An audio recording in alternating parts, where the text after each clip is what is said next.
भक्तजनमानस निवासाय श्रीरामचंद्राय वागीशायस्य वदने लक्ष्मीर्यस्य च वक्षसि यस्यास्ते हृदये संवित्तं सिंहमहं भजे। विश्वसर्गविसर्गादि नवलक्षणलक्षितम् श्रीकृष्णाख्यं परं धाम जगद्धाम नमामि तत्।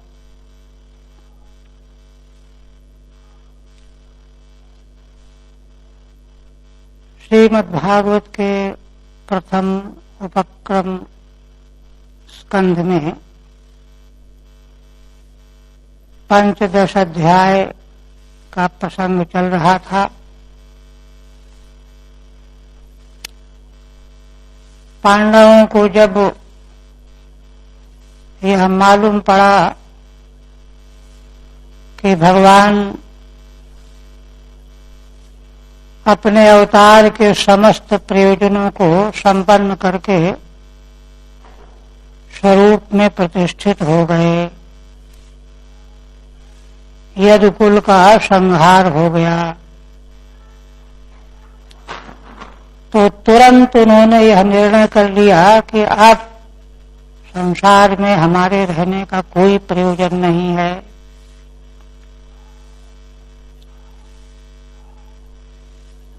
देखिए, श्रीमद् भागवत की शैली पर जरा हम 2-4 मिनट चर्चा करेंगे।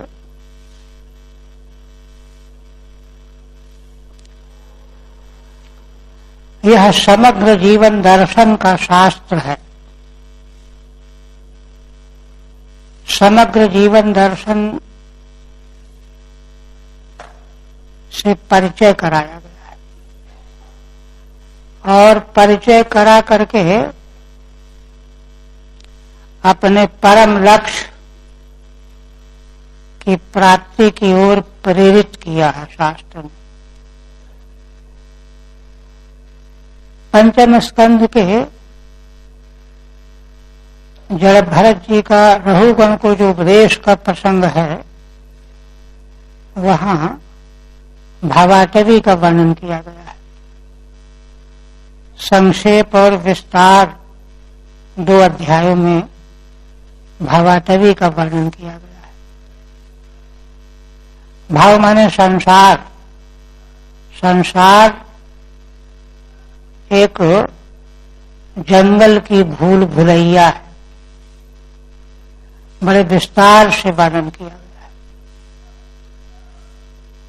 तो असल में श्रीमद् भागवत का क्रमशः समग्र रूप में धीरे धीरे अवगाहन करना चाहिए। इसीलिए देखिए, महात्म्य में है कि जो नित्य प्रत्येक श्लोक पढ़ता है, चिंतन करता है, 4-5 श्लोक चिंतन करता है, तो उसको समग्र फल प्राप्त होता है, महान पुण्य होता है। और ये क्या कि जो है हजारों श्लोक तो पढ़े ही नहीं गए, चिंतन ही नहीं किया गया, केवल वही प्रसिद्ध स्थल सुन लिए गए, चुन लिए गए। ये ठीक नहीं। ये तो शास्त्र है। और फिर जब इसको कहा गया है कि पिबत भागवतम रसमालयम मोक्ष पर्यंत, मृत्यु पर्यंत इसका पान करना है, और तो कुछ करना ही नहीं है, तो जल्दबाजी भी क्या है। इसलिए समग्र श्रीमद् भागवत का परिशीलन मंडूकप्रीति से नहीं, पूरी अनुवृत्ति और सतर्कता के साथ। तो देखिए, हमारी वैदिक सनातन परंपरा में समग्र वैदिक धर्म निवृत्ति पर्यवसायी है। यह बात 11वें स्कंध में भगवान ने बहुत विस्तार से और युक्त पूर्वक, दृढ़ता पूर्वक स्पष्ट किया, समझाया है वेदों का तात्पर्य। निवृत्ति पर्यवसायी। मनुष्य जीवन यहां पर आकर के यहीं पड़े रहने के लिए थोड़ा ही है। यहां पड़े रहने के लिए जो संसार के पदार्थों की आकांक्षाएं हैं वे तो जिस किसी योनि मिलती रहती हैं। खाना पीना, बाल बच्चे पैदा करना, ये कौन सी योनि में नहीं। मनुष्य जीवन का तो मूल्य इसी में है और इसी दृष्टि से देवता लोग भी ललचाते हैं कि हमको भगवान अगर पुण्य हमारा अवशिष्ट हो तो थोड़े दिनों के लिए मनुष्य लोक में भेज दीजिए। उन्हीं विषयों के लिए उबे हुए हैं भोगते भोगते। तो वह तो मनुष्य धिक्कार का पात्र है कि उन्हीं विषयों के लालच में फंसा हुआ रहे, जिनसे देवता ऊब करके यहाँ की मानव जीवन की प्रार्थना करते हैं भगवान से कि कैसे हमको मनुष्य जीवन बना दीजिए। तो इसलिए जीवन दर्शन असल में अपने और संसार को पढ़ने के लिए है। कबीरा यह तन सूप है सब जग लेहु पछोरी, हलकन कोड़ जान दे गर्वे राख बटोरी। तो भवाटवी में भगवान सुखदेव जी और जलभरत जी ने भी, संक्षेप में जलभरत जी का उपदेश है, उसी को भगवान सुखदेव जी से जब महाराज परीक्षित ने उसी को कहा कि भगवान ये तो महापुरुषों की रहस्यमयी विवेचना है, हम जैसे साधारण लोग कैसे समझ सकते हैं, आप खोल करके समझाइए। तो उन्हीं उसी उपदेश को भगवान सुखदेव जी ने अपनी ओर से सुखदेव को उपदेश किया है विस्तार से भवाटवी वर्णन। तो वहां सार बताया गया है किस किस तरह से जीव यहां भटकता रहता है। और वहां अंत में कहते हैं भगवान सुखदेव जी जलभरत भगवान कहते हैं कि राजन, अनादिकाल से जब से संसार बना तब से जीव इसी में भटकता चला आ रहा है, आज तक इसके पार पहुंचा ही नहीं, जंगल पार हुआ ही नहीं। कौन कौन सी घाटियां आती हैं सब वर्णन है वहां पर। किंतु धर्मात्मा पांडवों ने, पांडु पुत्रों ने अपने कुल वंश परंपरा के हिसाब से जीवन बिताया, धर्मनिष्ठा को गले लगाया और आज जो है उनका जीवन दर्शन के अंतिम पड़ाव पर पहुंच रहा है। इसलिए वेद मार्ग में, सनातन हमारी परंपरा में जो मार्ग बना दिया गया है, निश्चित कर दिया गया है, उसको अगर छोड़ दिया, भटक गए तो कोई निस्तार नहीं, फिर कोई ठिकाना नहीं। तो यद्यपि उनके जीवन में कितने कितने कष्ट आए, क्लेश आए, लेकिन मार्ग नहीं छोड़ा। महाभारत के वन पर्व में तो प्रसंग आता है कि महारानी द्रौपदी विह्वल होकर के महाराज से कहने लगी कि आप धर्म की बात करते हैं, क्या धर्म का यही फल है कि आप मारे मारे फिर रहे हैं? और जो धर्म को तिलांजलि दिए बैठा हुआ दुर्योधन मौज कर रहा है। मुझे या आपका धर्म समझ में नहीं आता, क्या धर्म का यही फल है? बड़ा बहुत ही मनन करने योग्य प्रसंग, बड़ा विस्तृत है। तब युधिष्ठिर महाराज उत्तर देते हैं, कहते हैं देवी आज तुम ये कैसी बातें कर रहे हो? अरे धर्माचरण, धर्म कोई सौदेबाजी की वस्तु थोड़ा ही है कि सुख मिलेगा तभी हम करेंगे, नहीं तो नहीं करेंगे। धर्मो नित्य है, सुख दुखे तो नित्य। धर्म नित्य तत्व है, सुख दुख तो अनित्य है, आने जाने वाले हैं। इसलिए फिर उस दिन तो चारों भाई जो है महारानी द्रौपदी के पक्ष में तर्क करने लगे, बोलने लगे। तो अंत में युधिष्ठिर महाराज ने कहा कि देखा कि सभी भाई जो ज्यादा नहीं बोलते थे सब बोल रहे हैं। कहा तुम लोग मुझे आज ही छोड़ करके चले जाओ, लेकिन मैं धर्म को छोड़ने वाला नहीं। लेकिन उनके भाई इतने धर्मात्मा थे कि उनकी हिम्मत थी कि छोड़ के चले जाएंगे। उनको तो समझना था, वो तो बालक थे, जानते नहीं थे, समझते नहीं थे गरिमा को, गंभीरता को। तब उन्होंने कहा कि देखो, धर्म इसलिए नहीं किया जाता है कि हमको सुख मिलेगा, ये बात दूसरे के सुख मिलता है ना। जिम सरिता सागर पहुंचाही, यद्यपिता ही कामना नाही, तिम सुख संपत्ति बिन ही बुलाए, धर्मशील पहुंच जाहि शुभाए। ये अलग बात है, लेकिन हम धर्म उस सुख को लक्ष्य बना करके करेंगे, ये सिद्धांत नहीं है। धर्माचरण करना चाहिए, बस केवल यह मान करके करना होता है। यह उत्तर दिया विस्तार से। तो इस तरह की निष्ठा लेकर के चलने वाले महाराज युधिष्ठिर और तन मन धन से उनका अनुसरण करने वाले उनके भाई महारानी द्रौपदी, एक एक पात्र की आप परीक्षा कीजिए, आंसू आ जाएगा आंखों में। धृतराष्ट्र ने जब पहले एक वरदान दिया द्रौपदी को, तो पहले वरदान उन्होंने क्या मांगा? देखिए, परीक्षा होती है इसी से। और पहले वरदान ने मांगा कि हमारे महाराज युधिष्ठिर दासत्व से मुक्त हो जाए। प्रसन्न हो गए धृतराष्ट्र, देवी एक वरदान और मांग लो।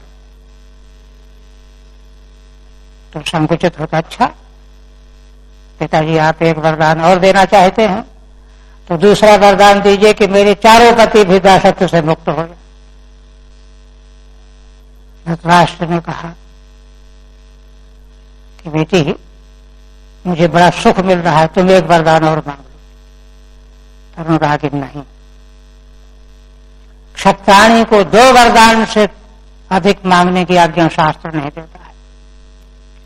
ब्राह्मणी 3 वरदान मांग सकती है, क्षत्राणी 2 तक मांग सकती है, इसलिए अब नहीं। फिर मेरे लिए तो केवल पहला ही वरदान पर्याप्त था।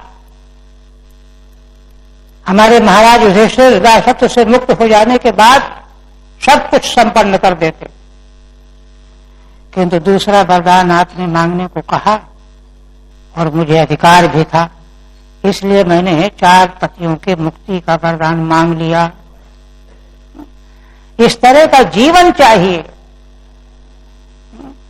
और ऐसे ही सदाचार के लिए मनुष्य जीवन मिला हुआ है, तब वह अंतिम दर्शन जो है हमारी समझ में आएगा।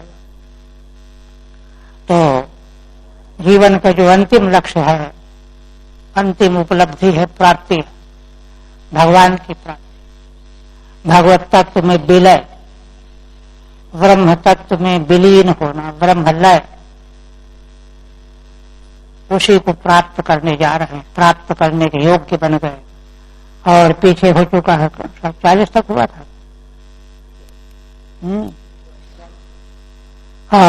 विसृज्य तत्व तत्सर्वम दुकूल बलयादिकम निर्ममो निरहंकार संचिन्ना शेष बंधन।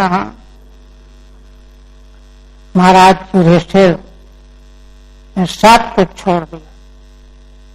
तत्सर्वम विसृज्य, पौत्र को, परीक्षित को राज सिंहासन दे दिया, जो बिल्कुल उनके समान ही गुणों में था, महाराज युधिष्ठिर के समान ही था।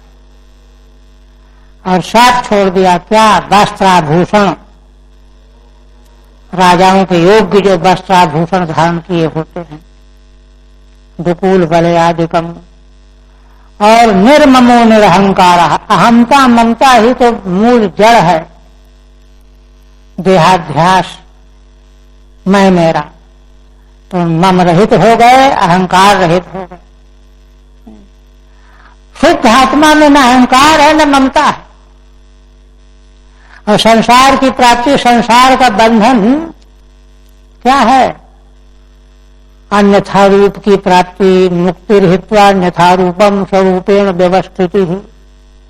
अन्यथा रूप की प्राप्ति यही है कि मैं ये हूं, ये मेरा है, अहंता ममता, देह के प्रति, अपने व्यक्तित्व के प्रति, अपने गुणों के प्रति आदि आदि, अपने संबंधियों के प्रति अहंता ममता दोनों से अलग हो गए। संचिन्ना शेष बंधन, और इस प्रकार से महाराज के अशेष बंधन संचिन्न हो गए, क्योंकि आसक्ति और 3 प्रकार के समय ही बंधन उत्पन्न करने वाले हैं। अब आगे कहते हैं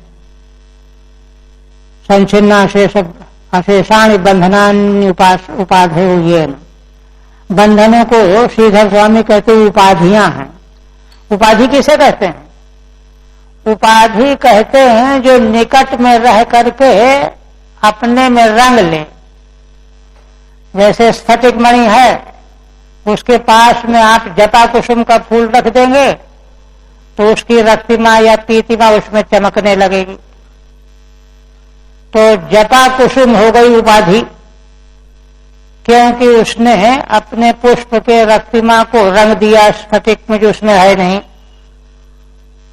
तो शुद्ध आत्मा में कुछ नहीं है, किंतु जो जो उपाधि उसमें निकट में आती जाती है, सूक्ष्म शरीर, स्थूल शरीर, अहंता ममता, तो इन सबों से मुक्त होना माने उपाधियों से मुक्त होना है। उपाधि विरहित हो गए। इसीलिए श्रीधर स्वामी कहते हैं बंधनानि उपाधयो येन। अशेष बंधन माने अशेष उपाधियां, क्योंकि उपाधियों के संपर्क से ही तो बंधन आया है।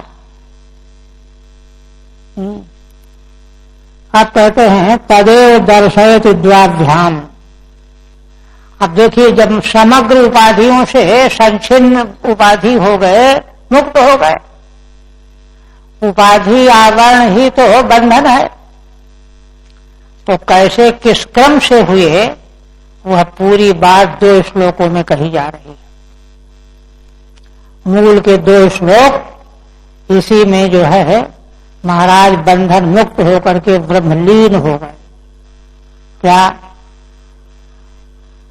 वाचम जुहाव मनसी तत्प्राण इतरे च तम। वाचम माने वाणी को मन में समाहित कर दिया।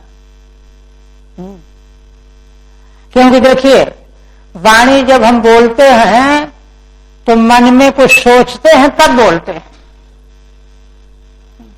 अगर मन में कुछ कहने का संकल्प विकल्प है तो वाणी बोलेंगे क्यों? तो इसलिए वाणी का स्रोत है मन। और टीका में स्पष्ट होगा कि वाणी उपलक्षण है। उपलक्षण कहते हैं जो अपना बोध कराते हुए औरों का भी बोधक हो। हाँ? तो वाणी ही नहीं, वाग उपलक्षित सारी इंद्रियां, समस्त इंद्रियों को महाराज ने मन में विलीन कर लिया। वाचम जुहाव, हवन कर दिया, माने डुबो दिया, विलीन कर दिया मन से। अब मन को तत्प्राण इतरे च तम, और मन को देखिए जो सभी इंद्रियों का अधिष्ठाता अध्यक्ष है, उसको काहे में विलीन करेंगे? प्राण में। क्यों? देखिए, अगर प्राण रहेगा तभी तो मन में चेतना आएगी, तभी तो मन कर्म इंद्रिय को, ज्ञान इंद्रिय को संकेत करेगा, लगाएगा, चलो ये व्यापार करो, ये करो, ये करो। प्राण के बिना क्या है? इसलिए मन को प्राण में विलीन कर दिया। प्राण शक्ति से ही सारी क्रिया, जीव मात्र के शरीर से जो क्रियाकलाप संपन्न होते हैं उनका मूल है प्राण। बोझा उठाना, दौड़ना, बोलना, देखना, सब क्रिया। अणु मात्र भी क्रिया बिना प्राण के हो नहीं सकती। इसलिए मन का विलय कर दिया प्राण, तत्प्राण प्राणे इतरे च तम। और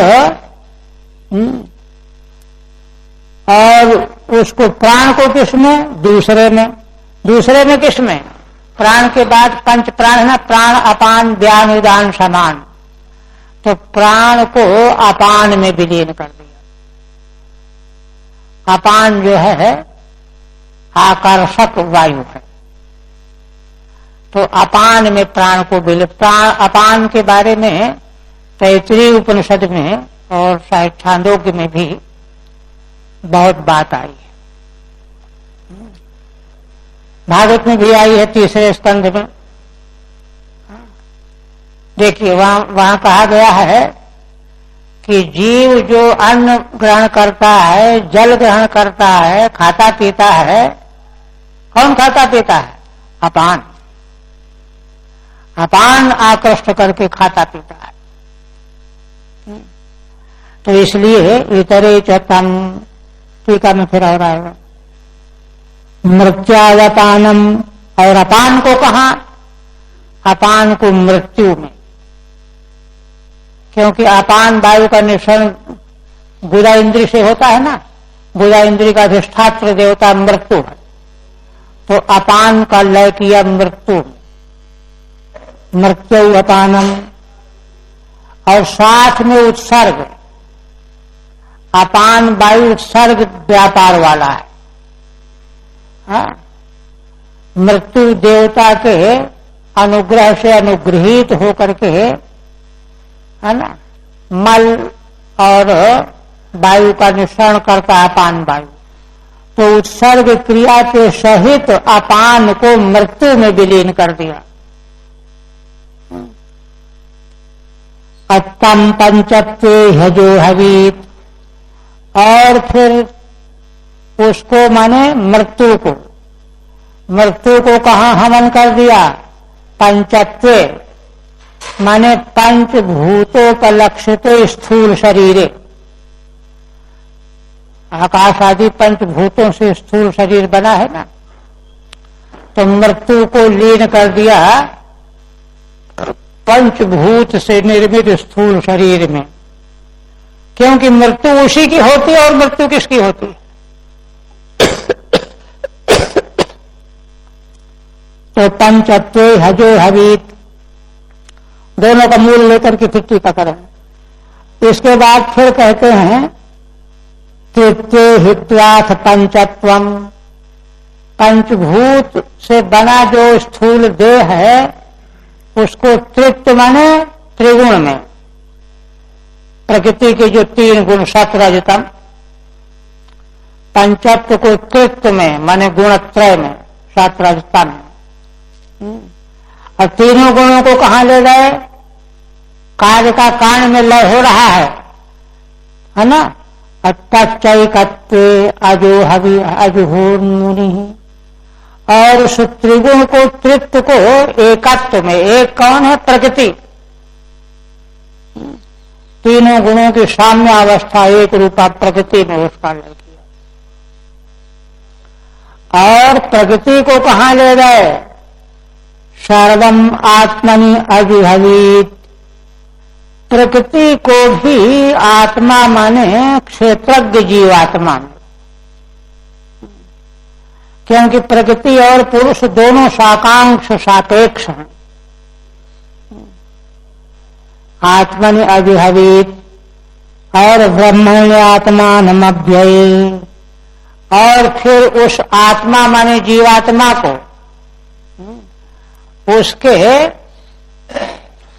उसके औपाधिक अंश को धो करके, साफ करके, अलग करके, छोड़ करके, निर्मल बना करके, है ना, अव्यय ब्रह्म में उसको लीन कर दिया। माने महाराज युधिष्ठिर का आत्मा, जीवात्मा अव्यय ब्रह्म के स्वरूप में विलीन हो गया, डूब गया, मुक्त हो गया। ये है प्रक्रिया। टीका देखिए। तदेव दर्शयित द्वाध्यान। महाराज के सभी बंधनों से मुक्त होने की जो बात ऊपर कही गई है, मुक्त संचिन्ना शेष बंधन, उसका निरूपण करने जा रहे हैं। पहले कहते हैं कि मन में वाणी को, तो श्रीधर स्वामी कहते वाचम इत्युपलक्षणम, वाणी केवल वाणी को ही मन में लीन किया ऐसा नहीं, उपलक्षण है, माने समग्र इंद्रियों को मन में विलीन कर दिया, है ना। सर्वेन्द्रियाणि मनसि प्रविलापितवानित्यर्थः, सब इंद्रियों को मन में विलीन कर दिया, प्रविलापित कर दिया।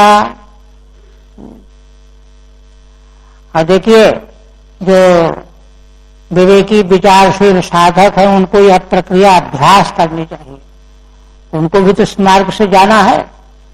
तो ये किया पहले, और तच्च मन, और फिर उस मन को प्राण में, प्राण में क्यों, प्राणाधीन प्रवृत्तित्वात्, क्योंकि मन की प्रवृत्ति प्राण के अधीन है। निष्प्राण आदमी क्या कर सकता है। और प्राण को पंच प्राणम इतरे माने अपाने, जैसा हमने बताया वैसे सब कह रहे हैं, इतर अपान में। क्यों, तेना कर्षणात्, अपान ही असल में देखिए जीवन के लिए अगर अपान प्राण का ही अंग है, अपान अगर वायु काम न करे, है ना, तो क्या होगा, प्राण फिर सांस आता है जाता है, आता है जाता है, तो अगर सांस निकल जाओ लौटे ना तो मर गया।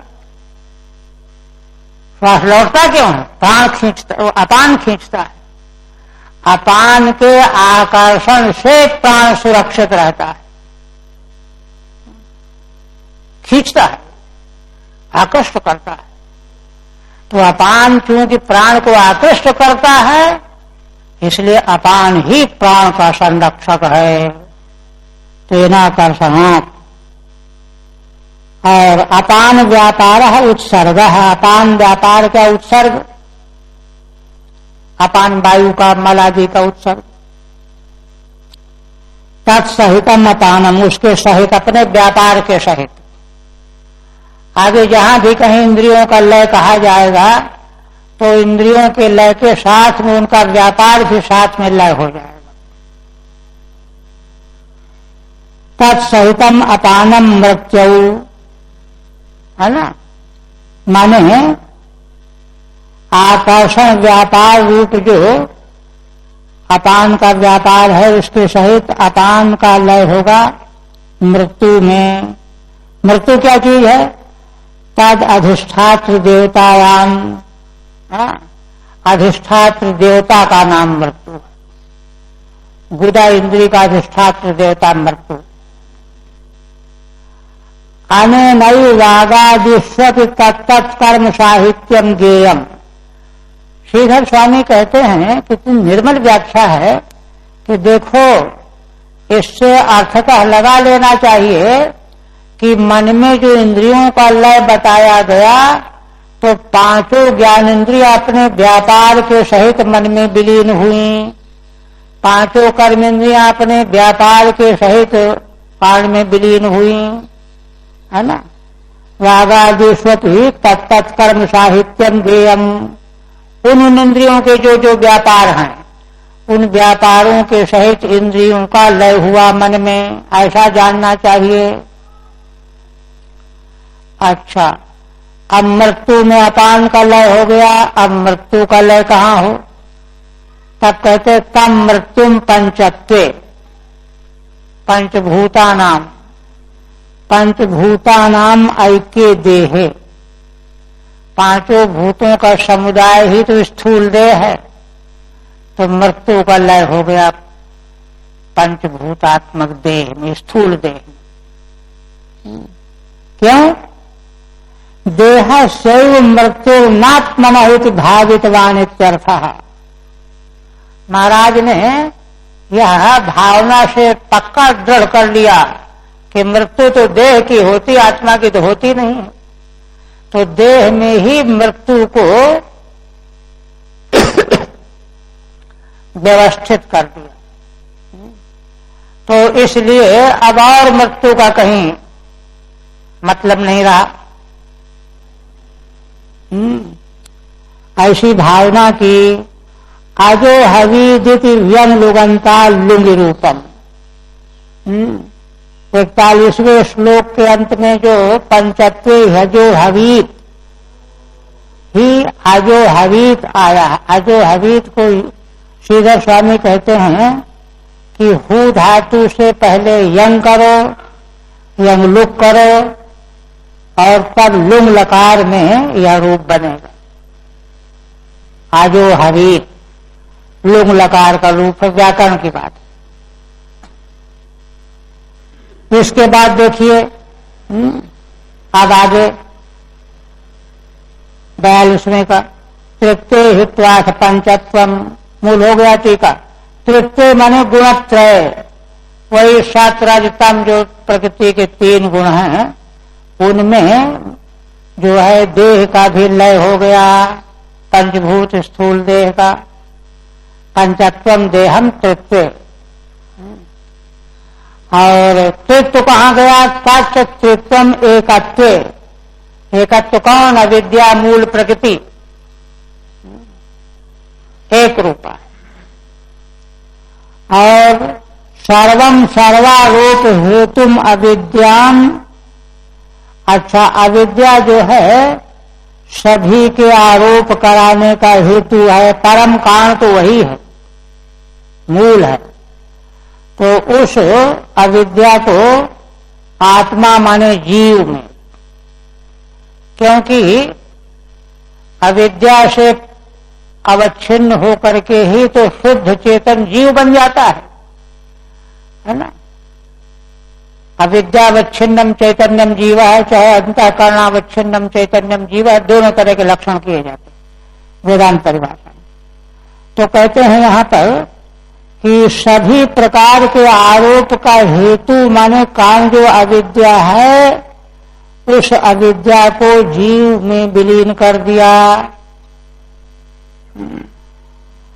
आजो हवीदित वक्तव्य। अब देखिए, जैसे पहले अजो हवीत प्रयोग आया है वैसे यहां पर भी करना चाहिए, किंतु मूल में कह दिया गया आजुहोत, अजो हवीत नहीं किया गया है ना। तो कहते हैं कि अजो हवीत कहना चाहिए था। अजो हवीत यह प्रयोग आर्ष प्रयोग है, आर्ष प्रयोग है, वैदिक प्रयोग है। व्याकरण वैदिक प्रयोगों में व्याकरण की संगति पूरी तरह से लगती नहीं है, किंतु वेद में जैसे भी शब्द मिलेंगे उनको वैसे ही माना जाता है, वैसे यहां पर भी वैसे ही मान लो। आर्ष अजुहैत्यार्षम माने वैदिकम एवं शोधितम आत्मानम। आप देखिए इससे क्या हुआ कि सर्वारोप हेतु अविद्या को जीवात्मा में, और जीवात्मा में आरोप करने का मतलब क्या हुआ कि जीवात्मा को साफ सुथरा बना दिया। अविद्या ही तो उपद्रव के लिए आई थी, उसमें उसको साफ सुथरा नहला धुला करके स्वच्छ कर दिया, निर्मल। तब क्या हुआ?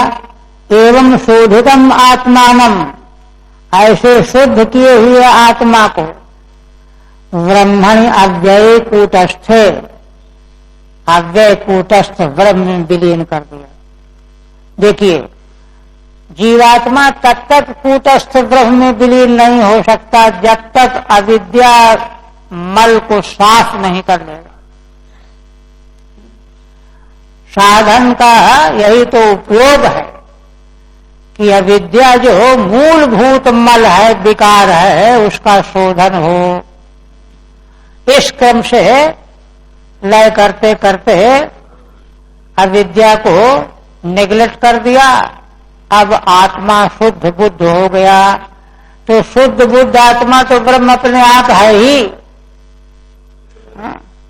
वहां लय होना कोई वास्तव में नहीं है कि कोई चीज कहीं गई, ना कहूं आना ना कहूं जाना, आप ही में आप समाना, यह है। ब्रह्मण्य अव्यय कूटस्थे न तस्यान्यत्र लय इत्यर्थः। आत्मा का अन्यत्र कहीं लय होता ही नहीं। वेदांत की प्रक्रिया से जो परिचित हैं वो इसको समझेंगे। नहीं तो सोचते हैं कि अभी तक वो उसमें उससे उसमें उससे उसमें ऐसी तरह से जीवात्मा भी कहीं गया होगा, कहीं नहीं। उसको तो केवल अविद्या की निवृत्ति ही की प्रतीक्षा थी। वह तो स्वरूपतः वही है ही, ये सिद्धांत। आप देखिए, ये तो महाराज युधिष्ठिर के भीतर की स्थिति है ना। मनुष्य जीवन का जो अंतिम प्राप्तव्य है लक्ष्य, वो प्राप्त हो गया। अब देह की दृष्टि से बाहरी स्थिति क्या कर रहे हैं? क्यों? क्योंकि ये तो कारक पुरुष है ना, स्वयं आचरण करते हुए सारे संसार को शिक्षा दे रहे हैं। तो क्या कर रहे हैं? चीरवासा निराहारो बद्धवांग मुक्त मूर्धजा। चीर वस्त्र धारण कर लिया, आहार छोड़ दिया। आहार माने खाना पीना ही नहीं, इंद्रियों से इंद्रियों को के व्यापार को भी आहार बंद कर दिया। आंख से देखना, कान से सुनना, हाथ से पकड़ना, त्वचा से छूना, सब व्यापार, सब व्यापार आहार। बद्धवांग मुक्त मूर्धजा, वाणी को बांध दिया, बोलना बंद, मौन। मुक्त मूर्धजा, और बालों को खोल दिया, केशों को। दर्शनात्मन रूपम जडोन्मत्त पिशाचवत्, और अपने देह का स्वरूप जो है जड़ की तरह से, उन्मत्त पागल की तरह से, पिशाच की तरह से दिखाई देने लगे। ये है अंतिम उपलब्धि। यहाँ तो खैर बहुत थोड़ा संकेत ही है। महाभारत में जहाँ स्वर्गारोहण पर्व में ये प्रसंग लाया गया है तो बहुत विस्तृत भी है, बहुत मार्मिक। पांचों पांडव द्रौपदी चले जा रहे हैं बर्फ के ऊपर। चलते चलते कोई किसी की ओर देख नहीं रहा है। क्रम से आगे, सबसे आगे युधिष्ठिर, पीछे भीमसेन, अर्जुन, नकुल, सहदेव, पीछे। चलते चलते बर्फ में पैर फिसल गया, द्रौपदी गिर पड़ी। पता चला, भीमसेन ने देखा, आवाज हुई, चिल्लाए, भैया ठहरो। महारानी द्रौपदी गिर पड़ी। सुनना ही नहीं है, अब सुनना है ना, ठहरना ना, देखना है। ये देखिए, ये वर्णन है वहां पर। वहां कोई नाटक थोड़ा करना है। अब तो हो गया सब। फिर चिल्लाए, मैं आपसे प्रार्थना करता हूं कि आप कृपा करके अच्छा ये बताइए कि द्रौपदी क्यों गिर पड़ी। उत्तर दिया उसका, वो लोक कल्याण के लिए, लोक कल्याण के लिए महाराज ने उत्तर दिया। ठहरे नहीं, फिर नकुल गिरे, फिर चिल्ला करके भीमसेन ने पूछा, उसका उत्तर दिया। ठहरे नहीं, सहदेव गिरे, फिर पूछा, उसका उत्तर दिया। अर्जुन गिरे, उसका उत्तर दिया। भीमसेन स्वयं गिर पड़े, फिर चिल्ला करके पूछा, उसका भी उत्तर दिया। फिर मुड़ करके देखा ही नहीं। ये होता है त्याग। तो दर्शनात्मन रूपम जडोन्मत्त पिशाचवत्। ठीक है, मतलब तदेव आत्म प्रतिपत्ति मुक्त्वा। इस प्रकार से सूत जी महाराज ने महाराज युधिष्ठिर की आत्म प्रतिपत्ति माने आत्मा की प्राप्ति, आत्मा जो उनका खो गया था। हम सभी लोग आत्मा को ही तो खोए बैठे हैं। रो रहे हैं, चिल्ला रहे हैं, सुखी दुखी हो रहे हैं। मुक्ति जब मिलेगी तो क्या, कैसे मिलेगी? मुक्ति हित्वा अन्यथा रूपम स्वरूपेण व्यवस्थिति। ये जो हम और कुछ बने बैठे हैं, शेर की संतान होकर के भेड़ बने बैठे, अन्यथा रूप को छोड़ना ही मुक्ति है। तो आत्म प्रतिपत्ति कह करके अब बाह्य स्थिति कह रहे हैं। शीरवासा व्याभ्याम बद्धवाम मौनी, वाणी को रोक लिया, मौन हो गए। अनवेक्षमाणो निरगादशनमन् बधिरो यथा उदीचीं प्रविदुषासां गतपूर्वां महात्मभिः। कहते हैं कि अनवेक्षमाणा निरगात, माने ये नहीं कि कोई कहे कि ठहरिए मैं भी आया। भीम, अर्जुन, नकुल, सहदेव साथ चल रहे हैं कि नहीं चल रहे हैं, न प्रतीक्षा है न आह्वान है। तुम्हारी इच्छा हो तो चलो, नहीं इच्छा हो मत जाओ। अनवेक्षमाणा, ये नहीं कि जो है वो कहेंगे अरे एक गिलास पानी पी ले तो चल रहे हैं, नहीं, कुछ नहीं। अनवेक्षमाणा निरगात, निकल पड़े। असमन, कोई कुछ कहना चाहे तो सुन नहीं रहे। क्यों सुन नहीं रहे? बधिरो यथा, बधिर है नहीं, लेकिन बधिर जैसे हो गए। कहां निकल गए, कहां चले गए? उदीचीं प्रवेशासाम, उत्तर दिशा की ओर चले गए। उदीचीं आसाम प्रवेश, क्यों उधर क्यों गए? गत पूर्वाम महात्मभिः, अरे भाई उत्तर दिशा में ही पूर्व के महात्मा लोग भी उधर ही गए हैं। उत्तराखंड ही जो है मोक्ष भूमि है, दिव्य भूमि है, वहां गए। गत पूर्वाम महात्मभिः, जिस उस आशा में चल पड़े, दिशा में चल पड़े जहां पूर्व के महात्मा गए हुए हैं। हृदय ब्रह्म परम ध्यान, और जब चल पड़े उस दिशा में तो उनके भीतर क्या चल रहा है? हृदय के भीतर परम ब्रह्म का ध्यान कर रहे हैं। जीवन पर्यंत जो अनुसंधान किया, जो छानबीन की, जो निर्णय किया, जो निश्चय किया, जो तत्व निकाला, सार समझा, उसके अनुसार परम ब्रह्म का हृदय में ध्यान करते हुए। और कहते हैं कि वो ऐसी दिशा को चुना उन्होंने, ना वर्तेत यतो गतः, वहां उस दिशा में जाने वाला फिर लौट के नहीं आता है ना। यतः गतः ना वर्तेत, ठीक है। अन्वेक्षमाणा अनुजात प्रतीक्षाम अकुर्वन्, अन्वेक्षमाणा माने अपने भाई कि अर्जुन कहें कि ठहरना जरा, हम भी आ रहे हैं। भीम कुछ नहीं, प्रतीक्षा न कुर्वन्, आओ या ना आओ। आसाम दिशम गत पूर्वाम पूर्वम प्रविष्टाम, पूर्व के आचार्य महान पुरुष जिस दिशा में प्रविष्ट हुए थे। महातभिर विवेकवद्भिः यतो याम दिशम गतः, जिस दिशा में गए हुए थे उसी दिशा की ओर चल पड़े। इसके बाद कहते हैं सर्वे तमनु निर्जगमुर भ्रातरः कृत निश्चयाः कविनाधर्मित्रेण दृष्ट्याः प्रस्ताः प्रजा भूमि।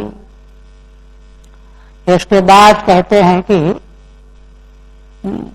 तम युधिष्ठिरम् सर्वे भ्रातरः अनु निर्जगमुः, चारों भाई उनके पीछे पीछे चल पड़े, अनुसरण करने लगे। हमारे महाराज जिधर जाएंगे वही हम भी करेंगे, वही हम भी जाएंगे, उनको छोड़ के हम नहीं रह सकते, है ना। कृत निश्चयाः, निश्चय कर चुके हैं। निश्चय क्यों कर चुके हैं? कह रहे हैं कि उन्होंने भी, देखिए असल में निश्चय जो है अपने भीतर से होना चाहिए। देखा देखी साधे योग, छीजे काया बाढ़े रोग, जो केवल देख करके संन्यास ले लेते हैं कि अरे संन्यास लेने में बड़ा आदर होता है, बड़ा ये होता है, वो होता है, वो नहीं, गड़बड़। इसलिए जैसे युधिष्ठिर महाराज के बारे में आया ना पिछले दिन कि उन्होंने देखा कि अरे गांव में, राष्ट्र में, नगर में, परिवार में, कुटुंब में, सब जगह जो है अधर्म का बाहुल्य होता जा रहा है। जीमक प्रारंभ व्यवहारतम, तब है कि स्वतथा मतिम चक्रे, उनको भीतर से हुआ। असल में धर्म पालन के लिए नकल है,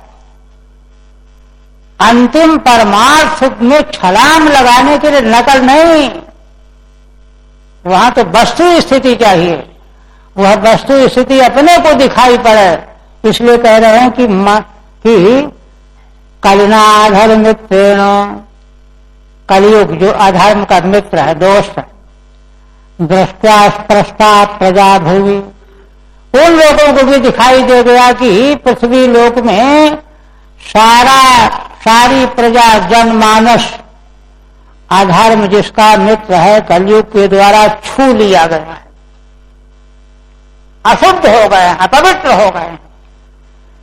जैसे अशुद्ध को हम छूना नहीं चाहते, हमको मंदिर में पूजा करना, अशुद्ध हो जाएंगे, छूना नहीं चाहते। उसे देखिए, ये तो छूने की बात है, किंतु सूक्ष्म जो है अशुद्धि यह है कि देखने से भी पाप है, उसकी चर्चा सुनने से भी पाप है। सूक्ष्मता की पराकाष्ठा की ओर जब जाएंगे तो इसलिए यही तय करना पड़ता है कि जो है, इसीलिए तो देखिए वेद का मंत्र है, भद्रम कर्णे भी सुन्याम, कान के द्वारा मंगलमय श्रवण करें। अब कहां श्रवण करोगे जब मंगल है ही नहीं बाहर, जो हो रहा है वही तो सुनना पड़ेगा, तो सुनने लायक नहीं है तो छोड़। यही तो बुद्ध जी को भगवान कहते हैं 11वें स्कंद में, जब वो घबराए कि ब्रह्मादिकों ने भगवान की स्तुति की, प्रार्थना किया कि भगवान हमने प्रार्थना किया था, आपने हमारा सब काम कर दिया अवतार लेकर के, अब अपने धाम में हमको दर्शन दीजिए। भगवान ने स्वीकार किया कि हाँ, हम भी हम भी यही रहे थे, सब काम निपट गया है, थोड़ा सा रह गया है यदुवंशियों का, थोड़ा सा वो भी निपटने वाला है, उसके बाद हम आकर के दर्शन देंगे, ऐसा भगवान ने आश्वासन दिया। तब तक इधर द्वारिकापुरी में अपशकुन होने लगे, सब लोग घबरा गए। तब भगवान ने सबको समझाया कि भाई देखो, हमारे कुल को बड़ा भयंकर साप लगा हुआ है, साप और ताप पाप की निवृत्ति पुण्य से होती है, चलो सब लोग आज ही यहाँ से छोड़ के प्रभास क्षेत्र में चलो, वहां हम सब स्नान करेंगे, पूजन करेंगे, ब्राह्मणों को दान करेंगे, उससे पाप नष्ट होगा। और इस काम में देर न करो। सब तैयार होने लगे। उद्धव जी को जब ये सब पता चला तो बड़े चिंतित हो गए कि अरे अब तो भगवान छोड़ के जाना चाहते। एकांत में जाकर के प्रार्थना करने लगे। तो प्रार्थना करने लगे तो भगवान ने उनको त्याग का उपदेश किया।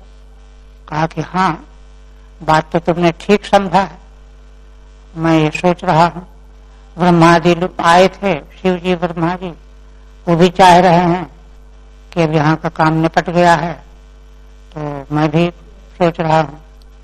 तो घबरा गए कि हमारा क्या होगा, हम तो जीवित नहीं रहेंगे, मर जाएंगे, ये हो जाएगा, वो हो जाएगा, बहुत वर्णन किया। तब भगवान ने कहा कि देखो, तुम घबराओ नहीं, अब ये संसार हमारे छोड़ के चले जाने के बाद रहने लायक नहीं रह जाएगा। एक बात तो ये। दूसरी बात ये कि इंद्रियों के द्वारा, मन के द्वारा जो कुछ भी यहाँ गृहीत होता है वह सब असत है। ये जो है विश्वास योग्य नहीं है, इसलिए इसको छोड़, बद्रिकाश्रम चले जाओ। तो उद्धव जी को हुआ कि ये भगवान जो बात बता रहे हैं ये अन्यथा तो हो नहीं सकती, बात बिल्कुल ठीक बता रहे हैं। किंतु उनको महसूस हुआ कि अभी हम परिवार को, घर को छोड़ करके जाने लायक नहीं, हिम्मत नहीं है। इसलिए हम प्रार्थना करते हैं कि भगवान, इसमें कोई संदेह नहीं कि आपने जो मार्ग बताया यही सर्वश्रेष्ठ मार्ग है, लेकिन इसमें चलने की हिम्मत मेरी नहीं है। इसलिए आप ऐसा बताइए कि जिससे मैं इस मार्ग में आरूढ़ हो सकूं। तो आरूढ़ हो सकने का मार्ग बताने के लिए भगवान ने आगे का उपदेश आरंभ किया है, 7वें से लेकर के 29 अध्याय तक 11वें स्कंध में। तो उसी तरह से माने अपने से बात आनी चाहिए। तो इनको अधर्म जिसका मित्र है कलयुग ने सारी प्रजा का स्पर्श कर लिया है, इसलिए भाई अब यहां रहने लायक नहीं। तो इसलिए माने तात्पर्य कहने का यह है कि यह भी एक विचार का बिंदु है कि हम ऐसे समाज में रह रहे हैं जहां सवेरे से लेकर के शाम तक कैसा कैसा क्या क्या चल रहा है, और फिर भी हमको वैराग्य नहीं हो रहा, फिर भी उसी में हम प्रसन्न दिखाई दे रहे हैं। क्या मतलब है इसका? तो इसलिए इन सभी प्रसंगों को गहराई से जीवन दर्शन के रूप में समझना चाहिए। अतः उन्होंने निश्चय कर लिया कि अब हम भी अपने बड़े भाई का अनुसरण करेंगे और चल पड़े। ते साधुकृत सर्वार्था ज्ञात्वा चंतिकमात्मनः। और भी एक बात बता रहे हैं, देखिए, नकल से बात नहीं बनती। ब्रह्मसूत्र में एक विचार किया गया है, धर्म जो है भाव्य वस्तु है। धर्म को वेद शास्त्र के द्वारा हम सुनते हैं, सुन करके जानते हैं, किंतु उतने से धर्म हो नहीं जाता, फिर हमको करना पड़ता है। भाव्य उत्पाद्य है, किंतु तत्व ज्ञान जो है भाव्य नहीं है, वह तो पूर्व सिद्ध है। तो पूर्व सिद्ध वस्तु को प्राप्त करने के लिए उसकी प्राप्ति ऐसी नहीं कि जैसे कोई चीज बाहर से आके मिल गई, वो तो पहले से मौजूद है। किंतु उस पहले से मौजूद वस्तु को प्राप्त करने के लिए हमारे भीतर की प्रक्रिया चाहिए। भीतर की प्रक्रिया क्या है? भीतर से संसार निवृत्त हो, और यह निवृत्ति जो भीतर से निवृत्ति होती केवल देख करके नहीं होती, ये तो भीतर से ही होती है। तो वही कह रहे हैं कि महाराज युधिष्ठिर के जो चारों भाई थे ये भीतर से तैयार थे, तब उन्होंने उनके पीछे चले। कैसे तैयार थे? बाहर तो उन्होंने देखा कि सारी प्रजा जो है अधर्म मित्र वाले कलयुग के द्वारा स्पर्श कर ली गई है, सबके धंधे बदल गए। और क्या देखा? ते साधुकृत सर्वार्था। असल में इन पांडवों ने, महाराज युधिष्ठिर के चारों भाइयों ने सारा जीवन उत्तम कृत्य करके, धर्म का आचरण करके, है ना, संसार में जो जो वस्तु प्राप्त करने की है सब प्राप्त कर चुके थे। सर्वार्था, साधुकृत सर्वार्था। क्योंकि भाई रास्ता तय करते जाएंगे तभी तो पहुंचेंगे वहां। तो त्रिवर्ग का जो प्राप्ति का जो रास्ता है उसको अच्छी प्रकार से ये भाई कर चुके थे, और अच्छे प्रकार से कर चुकने का लक्षण क्या है? लक्षण यह है ज्ञात्वा आत्यंतिकमात्मनः। आत्मा का आत्यंतिक श्रेय, कल्याण, अंतिम प्राप्ति ब्रह्म तत्व का साक्षात्कार यह भी उनको प्राप्त हो चुका था। इसलिए मनसा धारयामासु वैकुंठ चरणाम्बुजम। अच्छा, अब उनको यह आत्यंतिक श्रेय का ज्ञान हो गया था, इसका क्या प्रमाण है, लक्षण है? तो कहते हैं इसका प्रमाण यह है कि उन भाइयों ने अपने मन के द्वारा भगवान श्री कृष्ण के चरण कमलों को धारण कर लिया। अब कुछ नहीं चाहिए, एकमात्र भगवान के चरण कमल ही रह जाए। धारयामासु, है ना, धारयामासु वैकुंठ चरणाम्बुजम। टीका, साधु सम्यक कृता सर्वे अर्था धर्मादयो यही ही। भीम अर्जुन आदि चारों भाइयों ने, है ना, अच्छी प्रकार से सम्यक प्रकार से सारे कृत्य संपन्न किए थे। अर्थ क्या है? धर्म अर्थ काम त्रिवर्ग। त्रिवर्ग में जो पूर्ण हो जाता है उसी को मोक्ष की अभिलाषा होती है। जिसके मन में अभी लोलुपता बनी हुई है, अरे ये सुख कैसा होता होगा, वो सुख कैसा होता होगा, देवलोक का सुख कैसा होगा, वो क्या मोक्ष चाहेगा? तो वैराग्य अपेक्षित है ना। इसलिए धर्म अर्थ और काम तीनों को सम्यक प्रकार से जिन्होंने प्राप्त कर दिया है, इसीलिए अतएव वैकुंठ से चरणाम्बुज मेवात्यंतिकम शरणम ज्ञात्वा, ऐसे मनुष्य के लिए वैकुंठ भगवान के चरण कमल ही अंतिम शरण है, आत्यंतिक शरण है। ये जान गए थे, यह जान लिया तो बस फिर क्या है, बन गया मामला, बन गई बात। और तब ध्यानोद्रिक्तया भक्त्या विशुद्ध धिषणा परे तस्मिन्नारायण पदे एकांत मतयो गतिम। अब जैसे महाराज के बारे में बताया 2 श्लोकों में, है ना, निर्मुक्त संचिन्न सर्वबंधना बताया ना, वैसे ही पांडवों के लिए भी तद्ध्यानोद्रिक्तया भक्त्या, श्री भगवान के चरण कमल का ध्यान करने से क्या हुआ, उनके मन में प्रेमा भक्ति उद्रिक्त हो गई।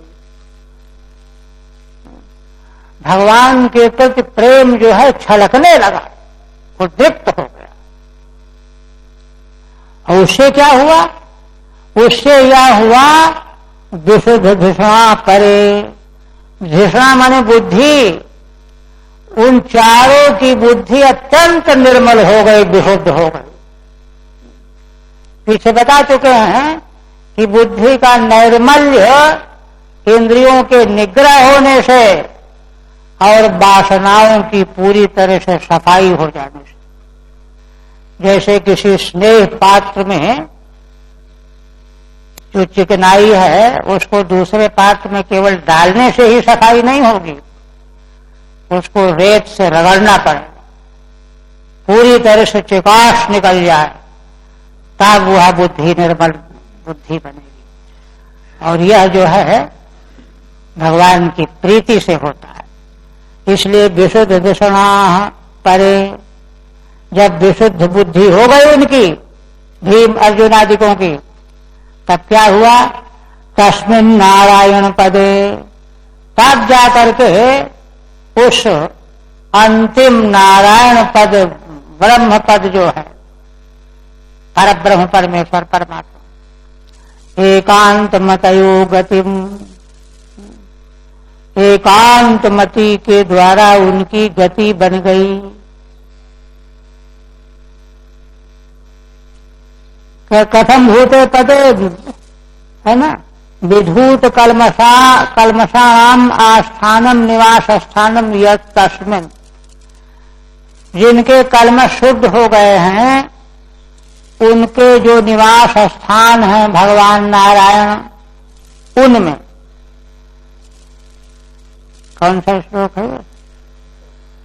47 है ना? अच्छा, इसकी व्याख्या में क्यों नहीं? हाँ 17 दोनों कर दिया था। अच्छा 48 को भी करते हैं पहले। अवापुः दुर्वापां ते असद्भिर विषयातुभिः, माने एकांत माने अनन्य मति। एकांत मति का मतलब अव्यभिचारिणी अनन्य मति, फिर वह बुद्धि और तरफ कभी जाए ही नहीं। ऐसे तो हो गए, और तब है ना कौन सी गति उनको प्राप्त हो गई? अवापुः एकांत मतयः तम गतिम अवापुः, उस गति को प्राप्त कर लिया। कौन सी गति को? दुर्वापाम ते असद भी विषयात भी, जो असत आचरण करने वाले विषयी हैं, अजितेंद्रिय हैं, जिनके लिए स्वप्न में भी दुर्वाप है, कभी जिनको बुद्धि कभी स्वप्न में भी प्राप्त होने वाली नहीं है, उस गति को प्राप्त कर लिया। है ना? क्यों प्राप्त कर लिया? तो विधूत कल्मषास्थानम विरजेनात्मनैव ही, है ना, यह वह स्थान है जहां पर वे लोग पहुंचते हैं जिनके कल्मष अच्छी तरह से धुल गए होते। विधूत माने स्वच्छ हो गए, निर्मल हो गए पाप। ऐसे लोग जहां जाते हैं वह स्थान रूप गति प्राप्त हो गए। तो इनको कैसे प्राप्त हो गई? विरजेनात्मनैव ही। अरे भाई, इनको इसलिए प्राप्त हो गई कि इनका अंतःकरण जो है विरज हो गया। विरजेन आत्मनैव गतिम प्रापुर न तो षोडश कलेन लिंगेन। देखिए, ये श्रीधर स्वामी ने ठीक व्याख्या की। देखिए, एक तो यह है कि जो प्राणी जन्मांतर दूसरा देहांतर प्राप्त करते हैं, तो उनका जो चेतन आत्मा जीवात्मा है वह लिंग शरीर के साथ में जाता है। असल में लिंग शरीर ही चेतना को खींच करके ले जाता है, जैसे वायु गंध को उड़ा के ले जाता है। किंतु जिनको मुक्ति प्राप्त होनी है उनका लिंग शरीर तो यहीं समाप्त हो जाता, गल जाता है। तो उस वही स्थिति इनकी है। विरजेनात्मनैव ही, विरजेनात्मना, विरज आत्मा का मतलब कि माने जिनका लिंग शरीर रहा ही नहीं, गलित हो गया है। और इस तरह से लिंग शरीर के अभाव में उनका जो शुद्ध चेतन जीवात्मा है वह तो ब्रह्म है ही, तो स्वरूप ही है।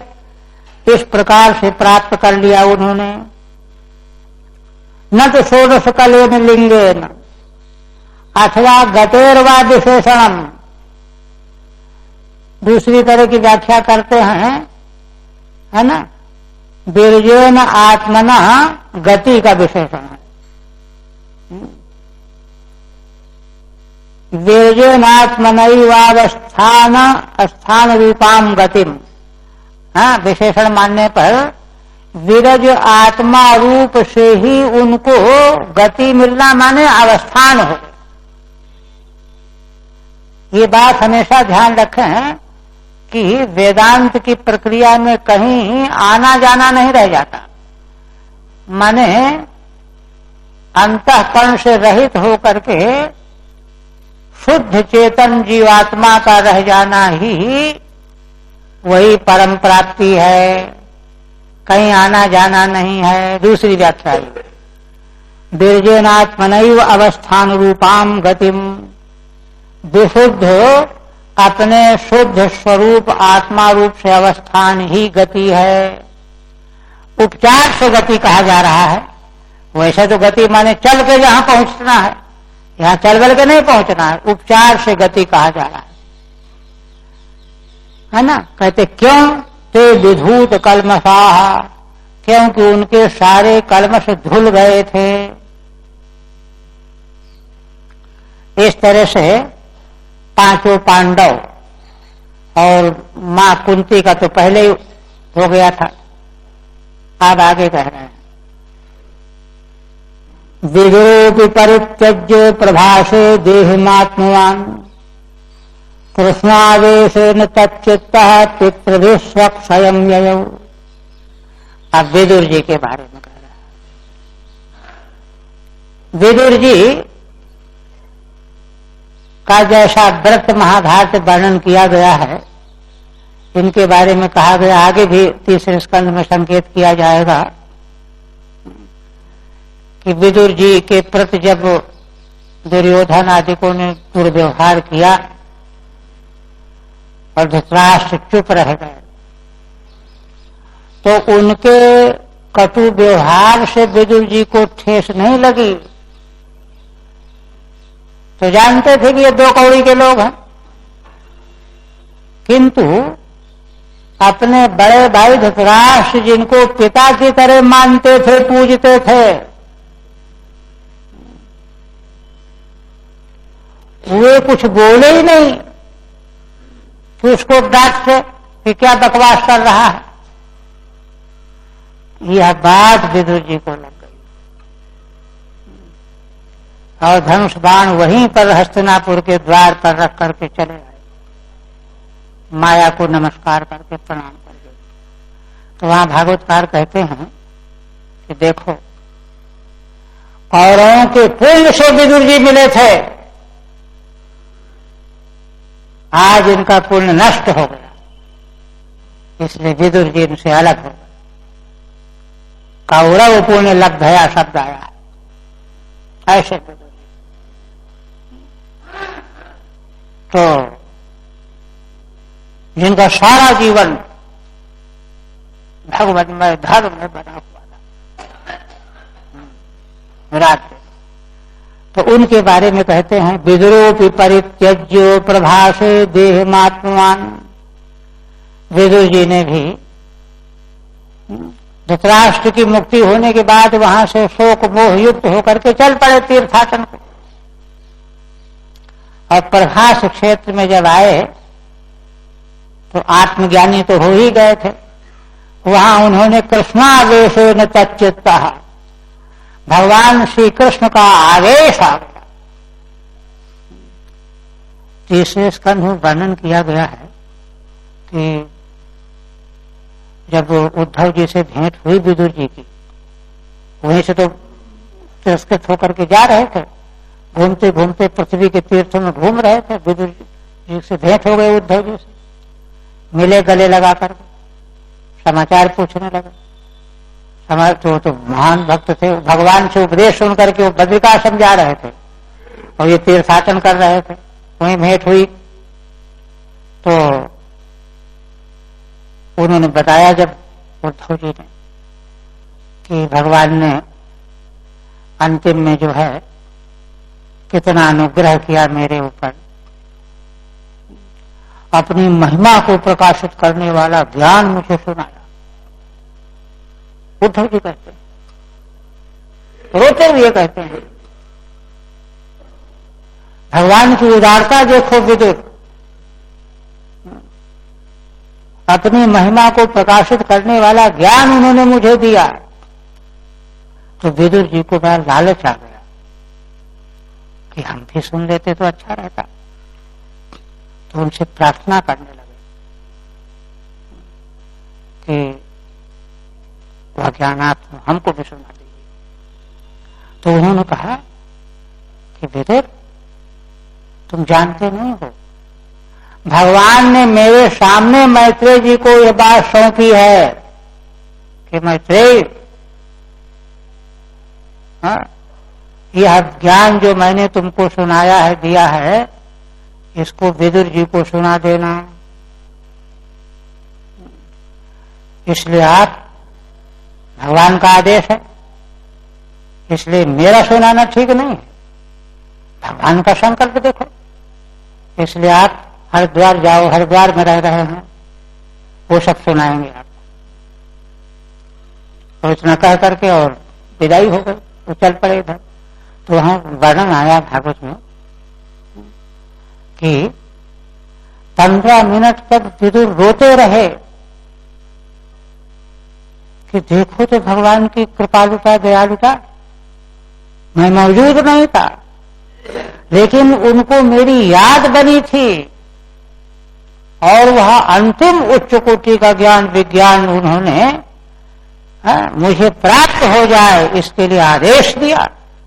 तो आदेश उसके लिए दिया जाता है जिसके बारे में व्यक्ति सोचता रहता है रात दिन कि भाई इसको कैसे संभाला जाए, इसको कैसे किया जाए। तो भगवान के चिंतन का विषय में बना रहा, भगवान को मेरी याद आई, इस बात का स्मरण करके 15 मिनट तक अकेले रोते रहे। ये भागवत में आया। सारे स्थलों का अवगाहन लोग करते नहीं है, भागते चले जाते हैं छिछली मार, उसमें क्या हाथ लगेगा। तो वही कह रहे हैं कृष्णावेश है, भगवान श्री कृष्ण का आवेश आ गया और तब चित्त उन्हें भगवान में उनका चित्त डूब गया और पितृ भी स्वक्षयम ययऊ, उनका जब 100 वर्ष के लिए आए थे, साथ था ना मांडव्य ऋषि का, समय पूरा हो गया, एक क्षण ज्यादा तो रह नहीं सकते। तो पितृलोक तो साक्षात यम है, पितृलोक से लोग आए लिवाने के लिए, उनके साथ में जो है अपने निवास यमलोक को चले गए। विजरोति तीर्थानि अटन प्रभासे श्री कृष्णावेशेन, विदुर जी भी तीर्थों में भ्रमण करते हुए भगवान श्री कृष्ण के आवेश में और चित्त को आवेश करके देहम परित्यज्य तच्चित्त एव संस्तदानीम नेतुमागत ही, भगवान में ही चित्त जिनका डूबा हुआ था उसी समय आए हुए लेने के लिए आए थे विमान वगैरह लेकर के पितृलोक के सेवक, तैषः स्वक्षयम स्वाधिकार स्थानम ययऊ, वहीं से अपने अधिकार स्थान यमलोक को चले गए। अरे समय पूरा हो गया। अच्छा, इसके बाद देखिए द्रौपदी देवी। द्रौपदी देवी का जीवन भी क्या है, न भूतो न भविष्यति। द्रौपदी च तदाद्यायो पतीनामनपेक्षताम् वासुदेवे भगवती हेकांतमतिरापतम। सूत जी महाराज कहते हैं कि द्रौपदी महारानी द्रौपदी ने जब जाना कि अब अंतिम समय में हमारे पति अनपेक्ष हो गए हैं, अब उनको न तो मेरी सेवा की कोई अपेक्षा है और न मेरी कोई आकांक्षा है उनको, तो उन्होंने भी, क्योंकि सुशिक्षित हैं, दीक्षित हैं, सारा जीवन उनका जो है जैसा था, वासुदेवे भगवती हेकांत मतिरापतम, भगवान श्री वासुदेव में एकांत मति बन गई उनकी, कुछ नहीं।